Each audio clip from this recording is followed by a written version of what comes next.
పరమందున్న మా తండ్రి, దయగల మా దేవా, మీ ఘనమైన నామమునకు వేలాది స్తుతులు స్తోత్రములు తండ్రి. మహోన్నతుడా, ఇంతవరకు మీ నామమందు మాకు అనుగ్రహించిన క్షేమాన్ని, సంతోషాన్ని బట్టి మీకు స్తుతులు స్తోత్రములు తండ్రి. గతించిన కాలం అంతటిలో మీ కృప చొప్పున మమ్మను కాచి కాపాడి నేటి వరకు మీ రెక్కల చాటున భద్రపరిచినందుకు ఈ ఉదయకాల సమయంలో మీ బిడ్డలైన మేము చిన్ని మందగా మీ పాద సన్నిధికి చేరి మీ ఘనమైన నామమును స్మరించటానికి, మిమ్మల్ని స్తుతించి కీర్తించటానికి మాకిచ్చిన ఈ చక్కటి అవకాశమును బట్టి మీకే స్తుతి స్తోత్రములు చెల్లించుకొనిచున్నాం. అల్పులమైన మమ్మల్ని ప్రేమించి ప్రభువా, మీ ప్రియపిల్లలముగా మా ఆయుష్కాలంలో పొడిగించిన నేటి దినాన్ని తండ్రి మీ సన్నిధిలో మీ మాట చొప్పున ప్రారంభించడానికి సిద్ధపడుచుండగా కొద్దిసేపు మీ సన్నిధిని మాతో ఉంచండి. మీ సహవాసమును మాకు దయచేయండి. మీ పరిశుద్ధాత్మ సహాయము చేత వినుచున్న మాటల్లోని భావమును మేమందరము చక్కగా గుర్తిరిగి మీ చిత్తము చొప్పున జీవించగలిగే భాగ్యమును మా అందరికీ ప్రసాదించుమని సమస్తములో మహిమ ఘనత మీకే ఆరోపిస్తూ మీ కుమారుడైన క్రీస్తు నామమున ఈ ప్రార్థన మీకు సమర్పిస్తున్నాము తండ్రి.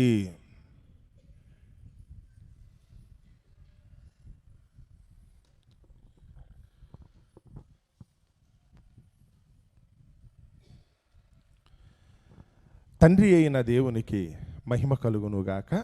ప్రభువైన యేసుక్రీస్తు నామంలో చేరువచ్చిన మీ అందరికీ నా హృదయపూర్వక వందనాలు తెలియజేస్తున్నాను. దేవుని మహాకృపను బట్టి ఉదయకాల సమయమందు మనమందరూ ఈ విధంగా ఆయన పాద సన్నిధికి చేరుకోవటానికి దేవుడు మనకిచ్చిన గొప్ప భాగ్యాన్ని బట్టి మనమందరము కూడా ఆ దేవత దేవునికి స్తుతులు స్తోత్రములు చెల్లించబద్దలం. ఈరోజు పాఠ్యాంశముగా యాకోబు రాసిన పత్రిక 5వ అధ్యాయము మొదటి వచనాన్ని మన ధ్యాన భాగంగా మనం చదువుకుందాం. యాకోబు రాసిన పత్రిక 5వ అధ్యాయము మొదటి వచనం. ఇదిగో ధనవంతులారా, మీ మీదికి వచ్చేటి ఉపద్రవములను గురించి ప్రలాపించి ఏడువుడి. ఇదిగో ధనవంతులారా, మీ మీదికి వచ్చేటి ఉపద్రవములను గురించి ప్రలాపించి ఏడువుడి. దేవుడు తన పరిశుద్ధ వాక్యమును మన వినికిడిలో దీవించి ఆశీర్వదించునుగాక. ఆమేన్.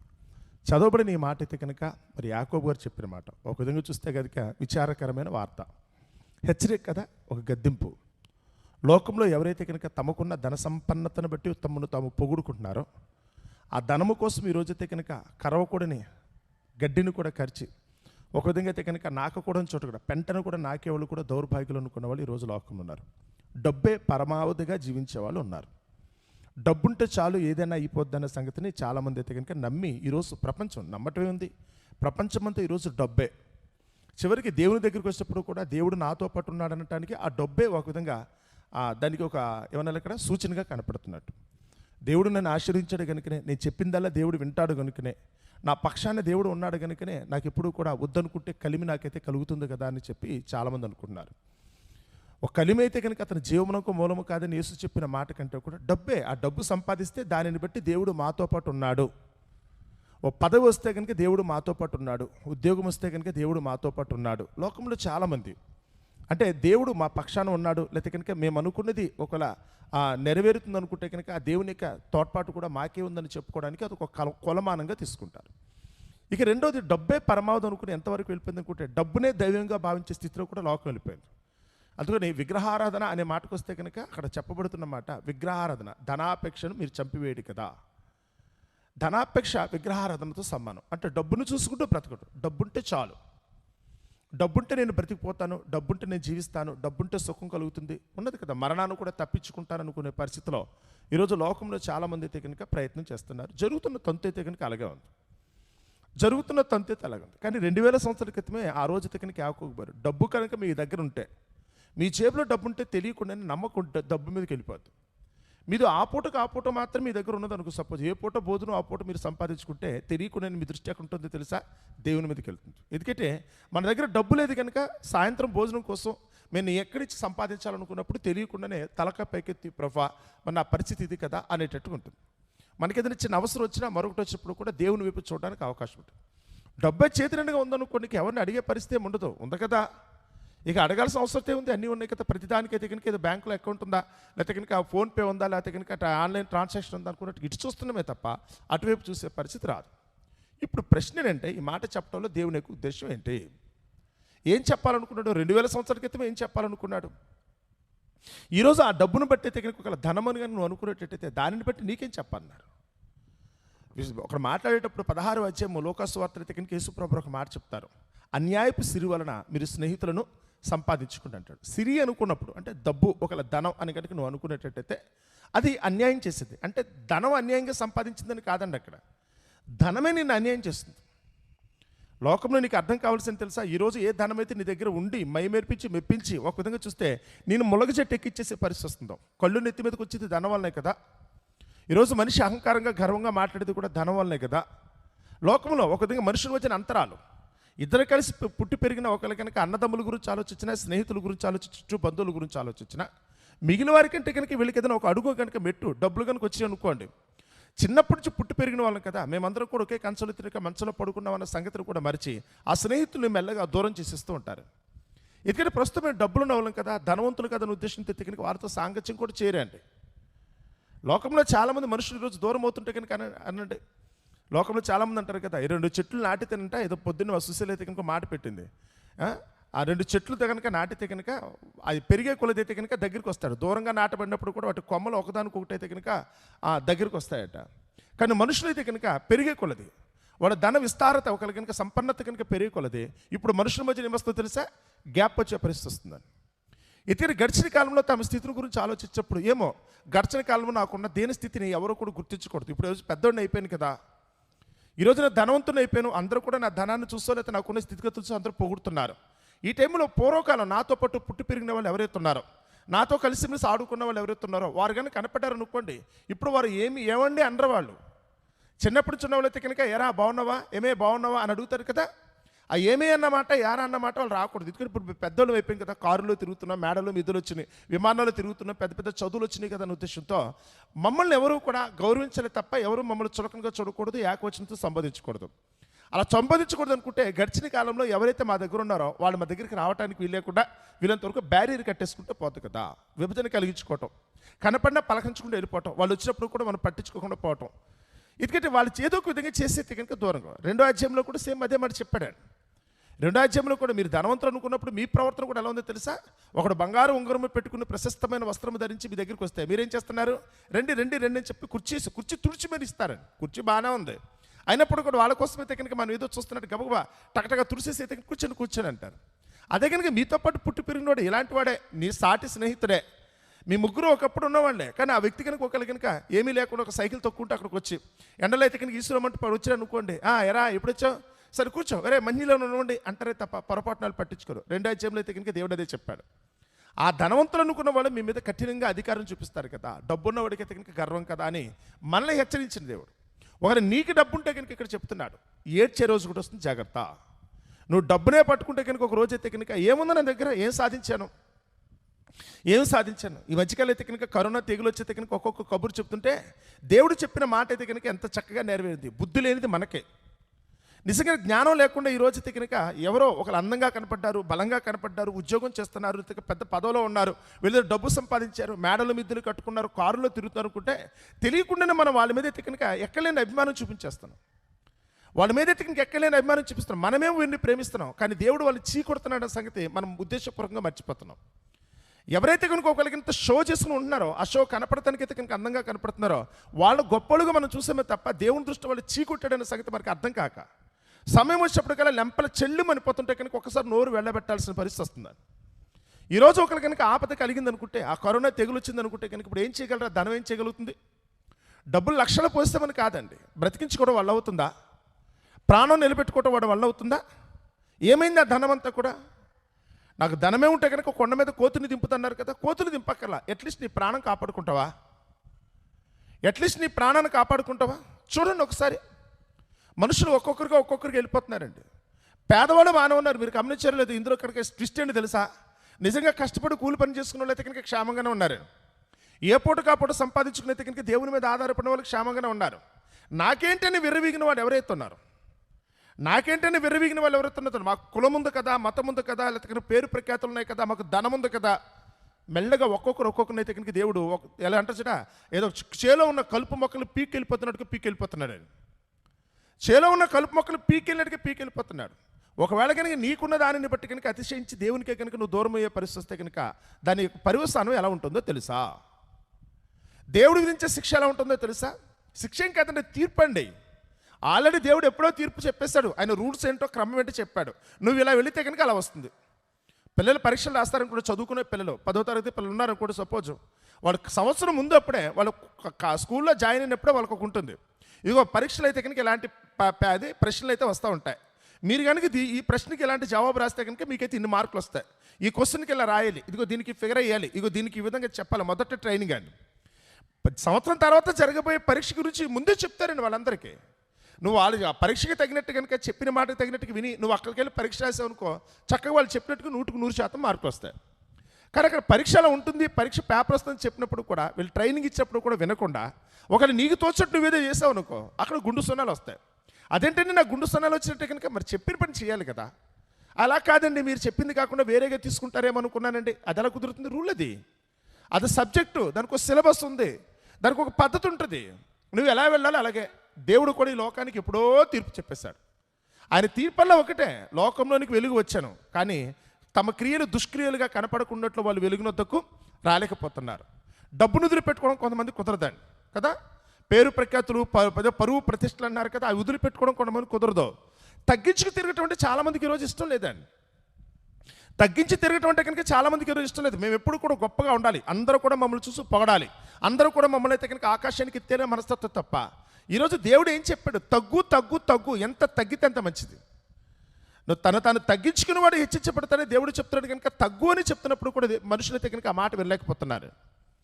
ఈరోజు అది తెలియకుండా అయితే కనుక పిచ్చి పిచ్చిగా ప్రవర్తిస్తున్నారు, నష్టం తెచ్చుకుంటారు.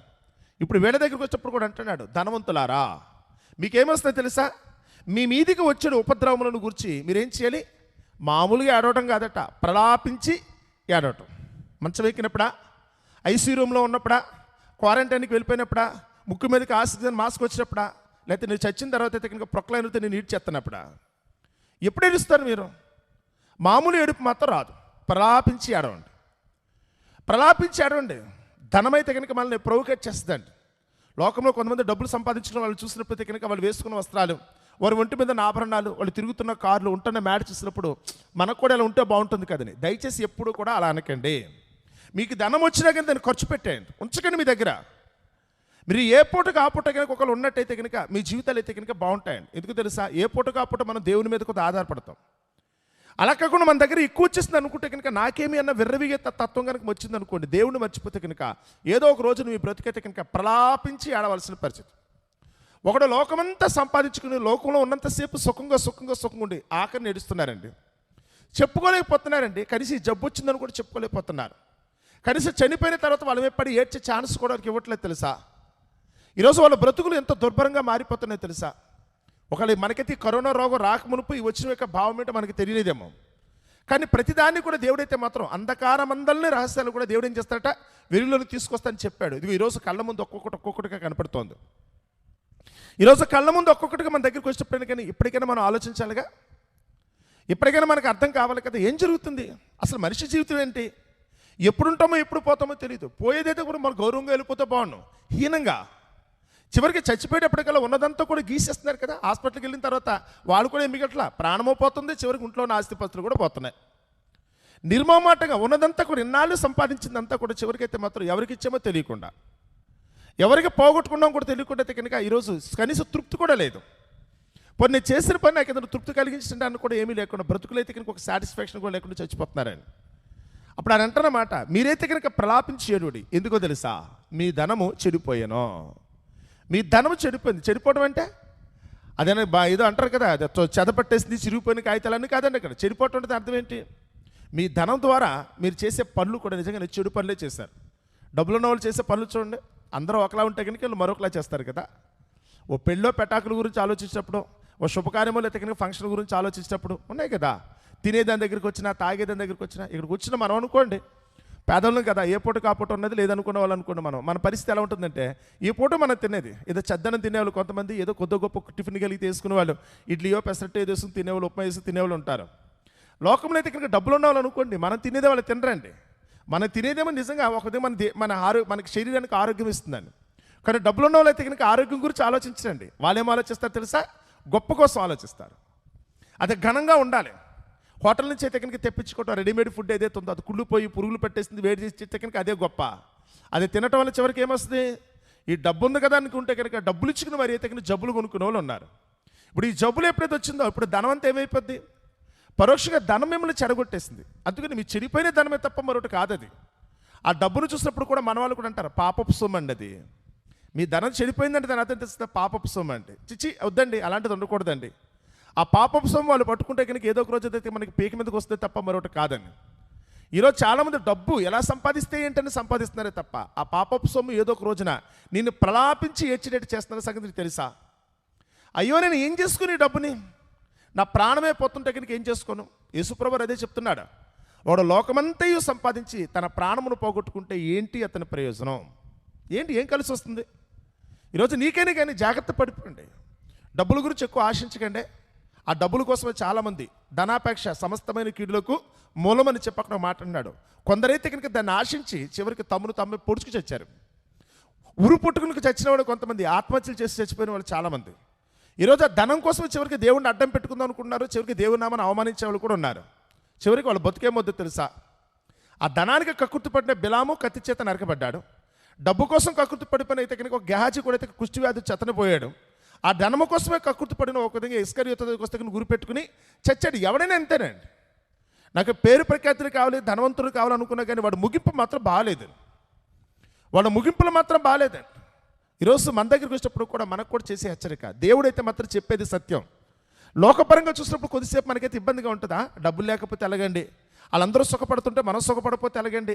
వాళ్ళందరూ అయితే కనుక ఖరీదైన బట్టలునో లేకపోతే ఆభరణాలు ధరించుకుంటే మనకు మాత్రం వద్దా అని మీరు అనుకున్నారేమో. దయచేసి మీ కళ్ళను కట్టేసుకోండి. అందుకని పాపుల మార్గంలో నిలబడకండి. వాళ్ళు చూస్తే కనుక తెలియకుండా మీకు కూడా ఆ మనసులో ఆ కోరికలు వచ్చేస్తాయి. వాడు ఎకరాలు కొనేసుకుంటాడు కనుక నేను కొనొద్దా, వాడు బంగారం కొనేస్తారు కనుక నేను కొనొద్దా, ఇల్లు కట్టేస్తున్నారు కనుక నేను కట్టొద్దా. దయచేసి మీ అవసరత కోసం మాత్రం ఉంచుకోండి. మీరు అవసరత కోసం తెచ్చుకోవడంలో తప్పలేదు. కానీ ఎవరినో చూసి వాళ్ళే ఉండాలనే ఉద్దేశంతో కనుక మీరు అక్రమమైన మార్గాలు వెళ్ళారా? ఒక రోజునైతే కనుక ఎక్కెక్కి ఏడ్చినప్పుడు కూడా మీ మనవిని ఆలకించేవాడు అక్కడ కూడా ఉండడాను. ఈరోజు ఏడుస్తున్నారు, కాళ్ళు వెళ్ళి పట్టేసుకున్నారు తెలుసు. హాస్పిటల్కి వెళ్ళైతే కనుక తమ వాడనుకున్నవాడు ఎవడన్నా ఒంట్లో బాగోపోతే కనుక వాడు లోపల పెట్టి వీళ్ళైతే గుమ్మం బయట అయితే కనుక ఎన్ని బాధలు పడుతున్నారు తెలుసా? ఆ డాక్టర్ వచ్చేప్పటిగా వాడు కాళ్ళు వెళ్ళి పట్టుకుని ఏమండి మా వాడికి ఎలా ఉందండి, ఏం జరిగిందండి, వాడు చూపించడం కూడా చూపించట్లే. పేషెంట్ అయితే కనుక ఆ పేషెంట్ కూడా చూపించే లోపల పెట్టుకుంటే ఏమైందంటే కనుక వాడు వచ్చి అఫీషియల్గా ఆడు చూసినా చూడకపోయినప్పుడు కూడా ఓకే బాగానే ఉన్నాడు, చచ్చిపోయాడో లేదో కూడా తెలియదండి.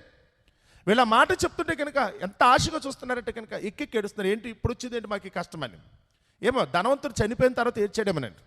మన లోకాసువార్త 16 అధ్యాయం చదివినప్పుడైతే కనుక ధనవంతుడు ఒకడు ఉండేను. అతడు ప్రతిదినము బహుగా సుఖపడటం అతను నేర్చుకున్నాడు. ధనం నీకు సుఖమిస్తుందని నేనేం అందులో మాత్రం తప్పు చెప్పనండి. ధనం ఉంటే మాత్రం నీకు సుఖం వస్తుందని. కానీ అదే సమయంలో నీకేమొస్తుందో తెలుసా?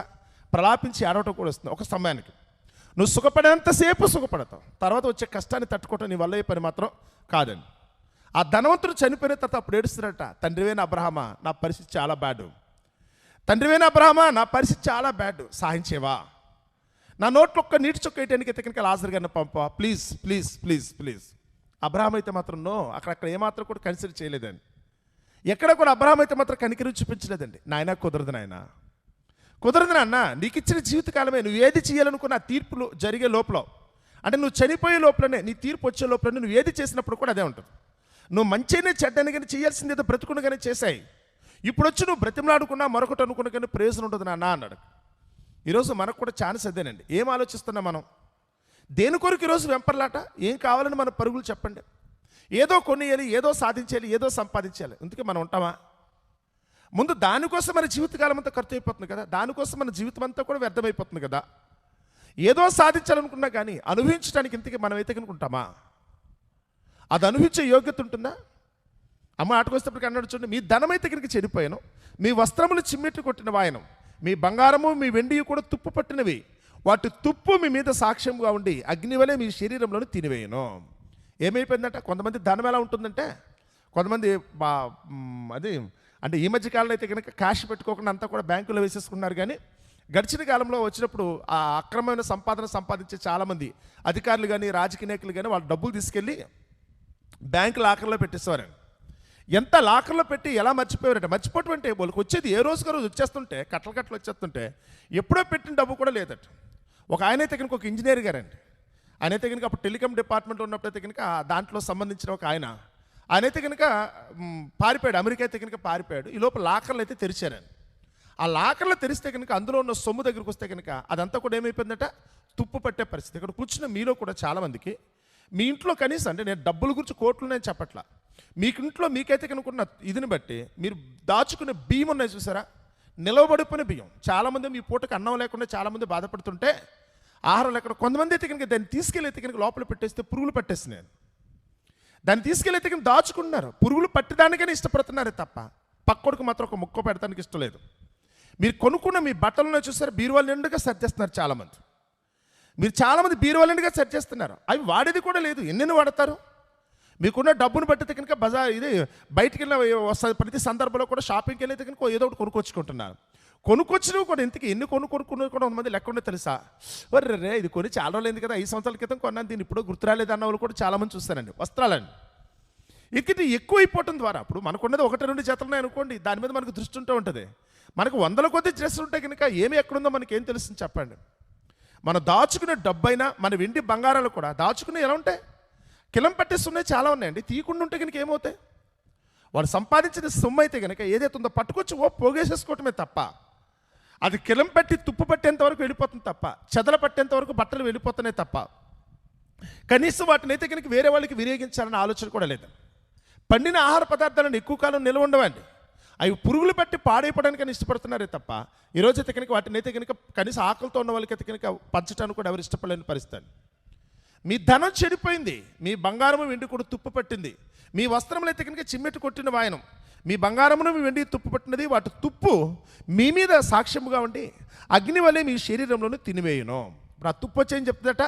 వాస్తవంగా అయితే కనుక ప్రభువా నేనైతే కనుక వెళ్ళాను, భూమి పండించిన ఆహారం చెప్తుంది, ఆ బియ్యమో అయితే కనుక పప్పులో లేకపోతే మరొకటైతే చెప్తాయట, పాడైపోయినాయి అవన్నీ కూడా. అడుగుతాడు దేవుడు ఏంటంటే కనుక, దేవుని నోట నుంచి వచ్చిన ప్రతి మాట కూడా ఒక పని చేసి రావాలి తప్ప మరొకటి ఉండకూడదు.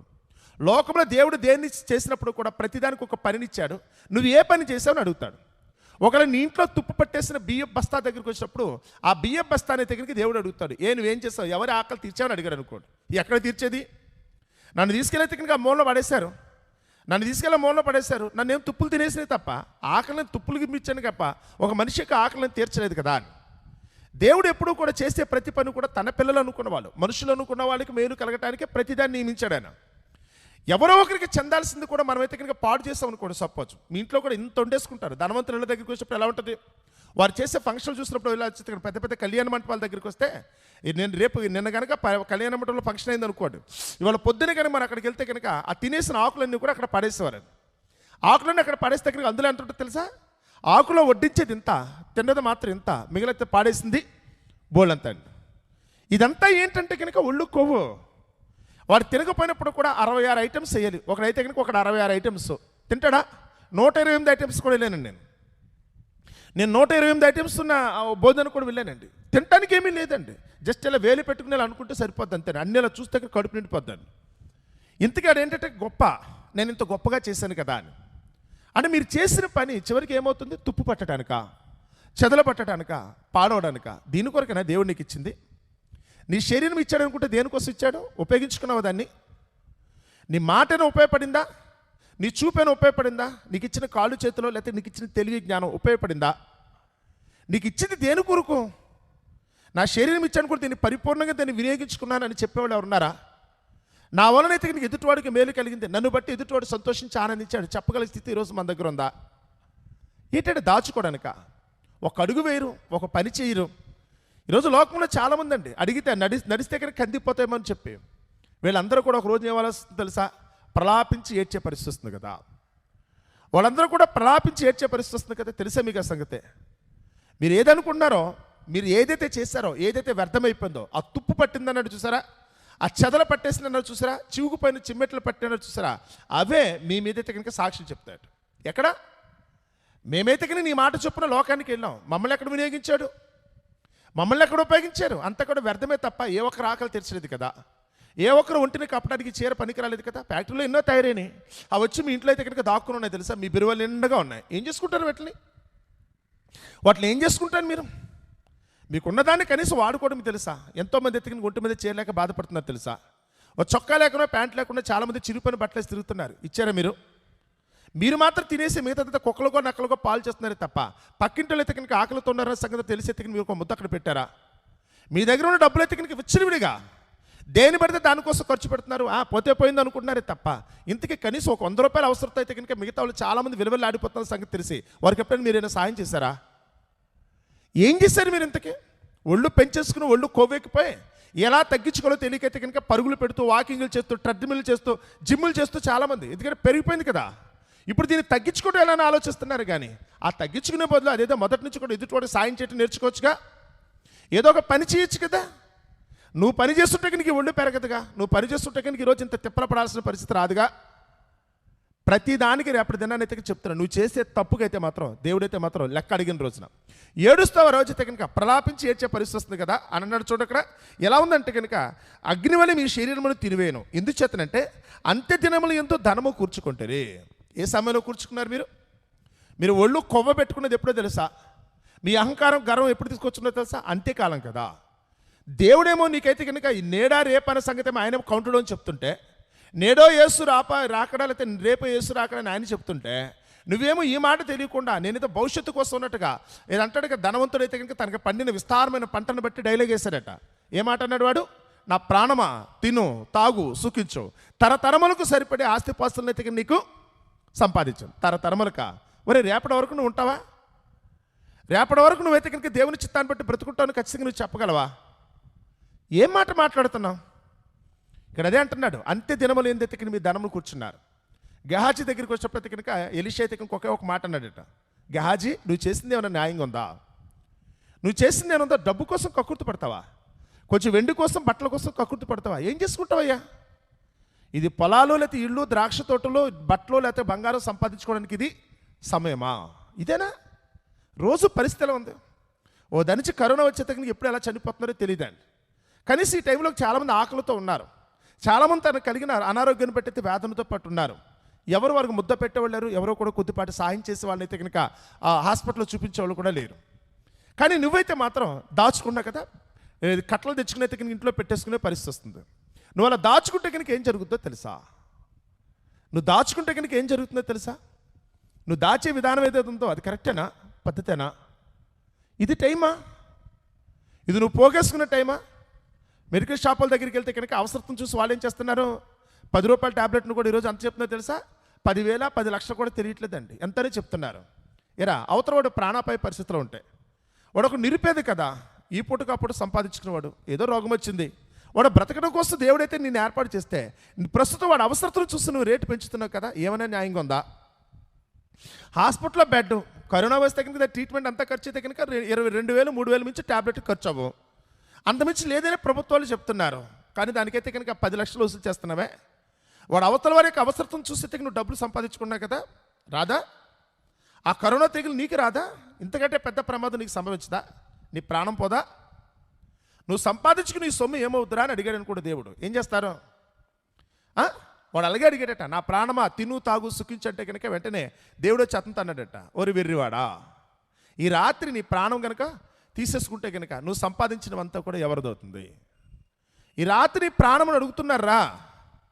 ఈరోజు సంపాదించుకున్న ప్రతి ఒక్కరిని గురించి ఆలోచించండి. మన చుట్టూ ఉన్న సమాజం ఎవడు అవసరత వాడదండి, ఎవరు అవసరత వాడండి. ఈ టైంలో అయితే కనుక ప్రతి ఒక్కరు కూడా చిన్నోళ్ళు పెద్దోళ్ళని తేడా లేదండి. అందరూ కూడా ఎదుటివాడికి అవసరతను చూసైతే కనుక అవతరాన్ని దోచుకోవడం కోసమే వాళ్ళందరూ కూడా ప్రయత్నం చేస్తున్నారు. అవతరాన్ని దోచుకోవడం కోసం. అంతే కదా. ఇక్కడి నుంచి మనమైతే కనుక గణపురం వెళ్ళాలనుకోండి, ఇప్పుడు మనకైతే సొంతంగా ఏదో మోటార్ సైకిల్, మరొకటి కారు లేదనుకోండి, పరిస్థితి ఏంటి? ఈ ఆటో ఎక్కాలి. ఇప్పుడు ఎంత వసూలు చేస్తున్నారు? దానికి ఎంత అవుతుందంటే కనుక అవసరం, డిమాండ్ అంతే. నీ అవసరం ఉంది కనుక వస్తావా రాదా? చిన్నోళ్ళండి అలా ఆటోలు అంటే కనుక వెళ్ళదు, కోటీశ్వరులు కాదండి. ఏ పూటకు ఆ పూట పాపం వాళ్ళు కూడా బ్రతికేవాళ్ళే. కానీ వాళ్ళు కూడా నీతిగా ఉంటే కనుక దేవుడు మరొక విధమైన నీతి మార్గంలో వాళ్ళకి కావాల్సిన ఆహారాన్ని సమకూరుస్తాడు. ముందు వాళ్ళు తప్పు చేస్తే ఇంక నువ్వే అన్యాయం చేస్తే కనుక దేవుడు నీకేం చేస్తాడు? నీకు అన్యాయం చేయడా? ఒకరికి అన్యాయం చేస్తే కనుక నాకు అన్యాయం చేయడా? ఒక కూరగాయల రేట్ల దగ్గరికి వచ్చినా, లేకపోతే పప్పు దినుసుల రేట్లకు వచ్చినా, ఒక పెట్రోల్ రేటుకు వచ్చినా ఎలా ఉంది ఈరోజు పరిస్థితి? ఏదో ప్రపంచం అంతమైపోతుందన్న సంగతి ఎవడో చెప్పట్లా, అవి చూస్తుంటే మనకు అర్థమైపోతుందండి. వీళ్ళందరూ కూడా మనం మోసం చేస్తారని అర్థమవుతుంది. ఏమి సాధిస్తారో, ఈ సంపాదించిన ఆస్తిపాస్తులు కూడా ఎక్కడ పెట్టుకెళ్తారు, ఏం చేస్తారు? వాటిని ఉంటాయా? ఈ మాట కరెక్టేనైతే? ఈ మాట కరెక్టేనా? చదవండి గట్టిగా అందరూ ఈ మాట చెప్పండి. ఇదిగో ధనవంతులారా, మీ మీదికి వచ్చేది ఉపద్రవములను గురించి ప్రలాపించి ఏడవండి. ఇదిగో ధనవంతులారా, మీ మీదికి వచ్చేది ఉపద్రవములను గురించి ప్రలాపించి ఏడవండి. మీకా బయట వాళ్ళకా? మీకు కూడా ఉందండి. ఇక్కడ కూర్చున్న మీలో కూడా చాలామంది అలాగే ఉన్నారు. ఎదుటివాడి యొక్క అవసరతని దయచేసి ఎప్పుడు కూడా బలహీనతగా తీసుకోకండి. వాడు ఆపదని ఎప్పుడు కూడా దయచేసి చులకన మాత్రం చేయకండి. తీసుకుంటాడే, కొనుక్కోపోతే ఏం చేస్తాడు? చచ్చినట్టు వాడు మన దగ్గర రావాల్సిందే అంటున్నాడు ఒక ఆయన. మనం తప్ప ఇంకెవరు అమ్మట్లేదు, ఇది మన దగ్గరికే రావాల్సిందే, మనం ఎంత చెప్తా అది జరుగుతుందని. నిజమేనా? రేపు ఏదన్నా నువ్వు కూడా మరొకరి దగ్గరికి వెళ్ళి అడగాల్సిన పరిస్థితి వస్తుంది. ఆ రోజు వాడంటే అవతల కూడా అదే మాట అంటే, ఒక పూట భోజనం కొరకైతే కనుక ఈరోజు ఒక 100 రూపాయలు పెడితే వస్తుందేమో, కానీ గుర్తుపెట్టుకోండి, 1 కోటి రూపాయలు వచ్చినా ఆ భోజనం దొరకని రోజు ఒకటి వస్తుంది. నువ్వు 1 కోటి రూపాయలు పెట్టినా కానీ భోజనం దొరకని రోజు ఒకటి రాబోతుంది. ఎందుకంటే దేవుడు నీకు పాఠం చెప్పాలంటూ. 1 కోటి కాదు, నీకున్న యావదాస్తి అంతటి రాసేసినప్పుడు కూడా ఆ సమయానికి అయితే కనుక నీ ప్రాణం నిలబడతా మాత్రం సహజం కాని పరిస్థితి వస్తుంది. ఎందుకంటే నువ్వు ఒక్కరు కొట్టుకు తిందావు అనుకుంటే కనుక నిన్ను కొట్టుకు తినేవాళ్ళు 100 మంది ఉన్నారు. తాడిని తన్నేవాడు ఉంటే కనుక వాడిని తల తన్నేవాడని లోకంలో అయితే కనుక మాట ఉంటుందండి. ఈరోజు నేనేదో ఎదుటివాడిని మోసం చేస్తాను అనుకున్నావు. మోసగాళ్ళకి ఇంకా మోసగాళ్ళు ఉన్నారు తెలుసా? నువ్వే కదా మోసగాడివి, నిన్ను కొట్టు తినేవాడు ఇంకొకటి ఉంటాడు. తొందర పెడితే ఎట్లా? నువ్వు ఏదైతే చేసావో మనుషుడు ఏది విత్తునో అదే కోస్తాడు. మనుషుడు ఏది విత్తితే కనుక అదే కోస్తాడు. ఎక్కడ మాత్రం మొహమాటం మాత్రం అక్కర్లేదండి.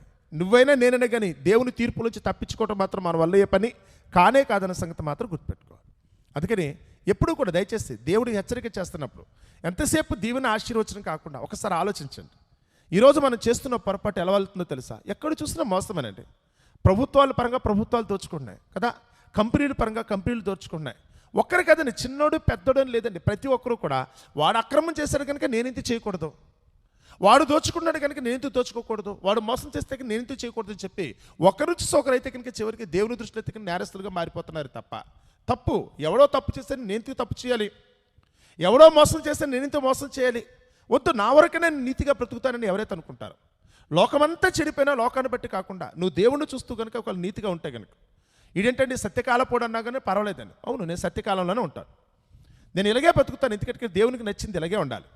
కాబట్టి నన్ను మాత్రం అయితే మాత్రం మీలాగైతే మాత్రం ఆ డిఫైల్ చేయకండి, నన్ను మాత్రం ఏమంటే అక్కడ మలిని మాత్రం చేయకండి, నన్ను మాత్రం అక్రమంగా మాత్రం తీసుకురాకండి అని చెప్పి ఎవరైతే కనుక తమ నీతిని కాపాడుకుంటారు, తమ పవిత్రతను పరిశుద్ధతను ఎవరైతే కాపాడుకుంటారు, ఈ లోకం యొక్క అవినీతిలోకి వెళ్లకుండా అక్రమంలోకి వెళ్లకుండా దేవుని దృష్టి అయితే కనుక ఎవరైతే కనుక క్రమంగా జీవిస్తారో నిజంగా వాళ్ళు బ్రతుకులు ధైర్యకరంగా ఉంటాయి.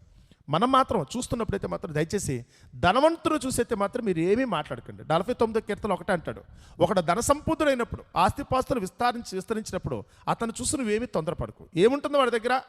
వాడు ధనం చూసుకుంటాడే తప్ప ఏముండదు. చెరుకు చూసుకుంటూ చచ్చిపోతాడు. వాడు చూస్తూ చచ్చిపోతాడు. నాకు అవేమీ అక్కర్లేదు ప్రభా, నాకు అవేమీ అక్కర్లేదు ప్రభా, ఉన్నంతలో చాలు. అందులో సామెత గ్రంథంలో అక్కడ చెప్తాడు కదా, నన్ను ధనవంతునిగాను పుట్టించొద్దు, దరిద్రునిగాను పుట్టించొద్దు. నేను ధనవంతునైతే కనుక అహంకారం పెరిగిపోద్దని చూస్తున్నాగా మన కళ్ళ ముందు. చాలామంది ఆ ధనంతో ఈ రోజు తగిన చివరికి దేవుని నామాన్ని కూడా అవమానపరిచేంత నీచ స్థాయికి చాలామంది వెళ్ళిపోతున్నారు. అలాగే దరిద్రులుగా ఉంటే కనుక ఒక బాధ. నిజమే, అందరి దగ్గరికి వెళ్ళి చేతులు చాపాలా లేకపోతే దొంగతనం చేయాలని భావిస్తున్నాము. ప్రభా నాకు అదేమొద్దు. ఆకాశంలో పక్షులను ఎలాగైతే కనుక పోషిస్తున్నామో నాకు కూడా అయితే కనుక ఏ పూట కాపోతే అయితే కనుక నాకు ఆహారం దొరికేటట్టుగా నా దైనందిక జీవితంలో నాకున్న కుటుంబాన్ని బట్టో లేకపోతే కనుక కాపురాన్ని బట్టో నాకున్న అవసరం ఏదైతే ఉందో అవసరం తీర్చేటట్టుగా సాయం చేయ ప్రభా, ఇంకేం కోరుకోవట్లేదని పరిపూర్ణంగా దేవుని మీద ఆనుకుని ఎవరైతే జీవిస్తారో నిజంగా వాళ్ళ జీవితాలు ధన్యకరంగా ఉంటాయి. ఆ దేవుడు అయితే కనుక ఇదే కోరుకున్నాను సంగతిని గుర్తెరిగి మనమైతే కనుక ఏదో భవిష్యత్తు కోసం దాచుకోవడానికి నిలకట్టుకోవడానికి కోసం కాకుండా నిజంగానే దేవుని చిత్తాన్ని బట్టి తుప్పు పట్టే పరిస్థితి ఏది తీసుకురాకండి. మీ డబ్బును తుప్పు పట్టనవ్వకండి, లేకపోతే మీ ఆభరణాలను తుప్పు పట్టనవ్వకండి, లేకపోతే మీ వస్త్రాలను మీకు ఇచ్చిన ఆహారాన్నో లేకపోతే మరొక దాన్ని తుప్పు పట్టనవ్వకండి. కొంతమందికి అయితే కనుక విస్తారమైన ఇల్లు ఉంటాయండి, 5-6 ఇల్లు కట్టేసుకున్న వాళ్ళు కూడా చాలామంది ఉంటారు. కనీసం ఆ ఇల్లుని చూసుకుంటే కూడా టైం ఉండదండి కొంతమందికి. ఇల్లు అయితే కనుక 10-15 గదులు కట్టేసుకుని ఉంటారు, కనీసం ఆ గదుల్లోకి వెళ్ళి చెత్త తుడుచుకోవడానికి కూడా టైం ఉండదండి.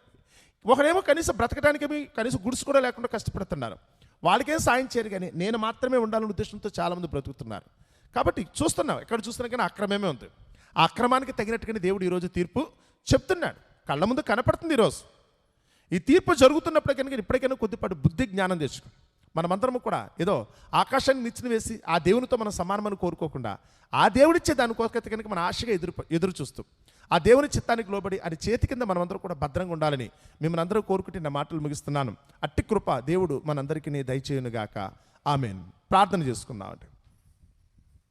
పరమందున్న మా తండ్రి, దయగల మా దేవా, మీ ఘనమైన నామమునకు వేలాది స్తుతులు స్తోత్రములు తండ్రి.